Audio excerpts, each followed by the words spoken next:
Hi అండి, welcome back to Moni little choice channel. ఇవాళ మన ఛానల్లో ఎంత హెల్తీ బ్రేక్ఫాస్ట్ రెసిపీ రాగి సూజీ పూరీస్ ఎలా ప్రిపేర్ చేసుకోవాలో చూద్దాం.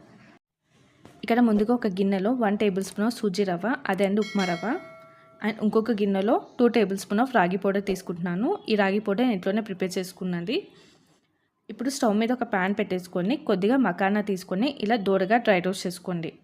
మకానా క్రిస్పీ అయ్యే వరకు డ్రై రోస్ట్ చేసుకోండి. ఇలా క్రిస్పీ అయ్యాక స్టవ్ ఆఫ్ చేసుకొని మకానాన్ని చల్లారనివ్వండి.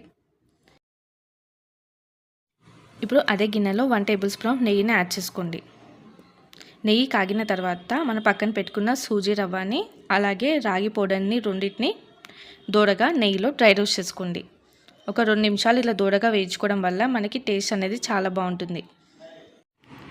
ఇప్పుడు ఇందులో కొద్దిగా వాటర్ పోసుకుంటూ బాగా మిక్స్ చేసుకోండి. మనకి ఎక్కడ లంప్స్ ఫామ్ అవ్వకుండా ఉండాలి.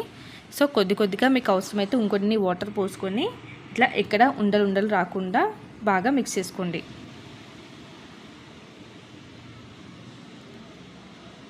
ఈ విధంగా కలుపుకుంటే సరిపోతుంది. ఇప్పుడు మకానా చల్లారింది కదండి. ఇప్పుడు ఒక మిక్సీ జార్లో తీసుకొని ఫైన్ పౌడర్గా మిక్సీ పట్టేసుకుందాం. ఈ విధంగా మిక్సీ పట్టేసుకుంటే సరిపోతుంది. ఇప్పుడు బాయిల్ అవుతున్న దాంట్లో ఈ మకానా పౌడర్ని వేసుకొని బాగా మిక్స్ చేసుకోండి. మకానా పిల్లలకి చాలా మంచిదండి. కాల్షియం అనేది బాగా ఇంప్రూవ్ అవుతుంది. సో మకానా కూడా ఖచ్చితంగా యాడ్ చేసుకోండి. ఇప్పుడు స్వీట్నెస్ కోసం కొద్దిగా బెల్లం పౌడర్ని కూడా యాడ్ చేసుకొని మళ్ళీ ఒకసారి మిక్స్ చేసుకుందాం. ఇప్పుడు ఒక 4-5 నిమిషాల తర్వాత మనకి ఈ కన్సిస్టెన్సీలో వస్తుందండి. ఈ విధంగా వచ్చినప్పుడు స్టవ్ ఆఫ్ చేసుకొని చల్లారించుకుందాం. అంతేనండి, ఎంతో హెల్తీ రాగి సెర్లాక్ ప్రిపేర్ అయిపోయింది. ఇది మీ పిల్లలకి 8 మంత్స్ నుంచి పెట్టొచ్చండి. మార్నింగ్ బ్రేక్ఫాస్ట్ కానీ నైట్ టైం పెట్టొచ్చు.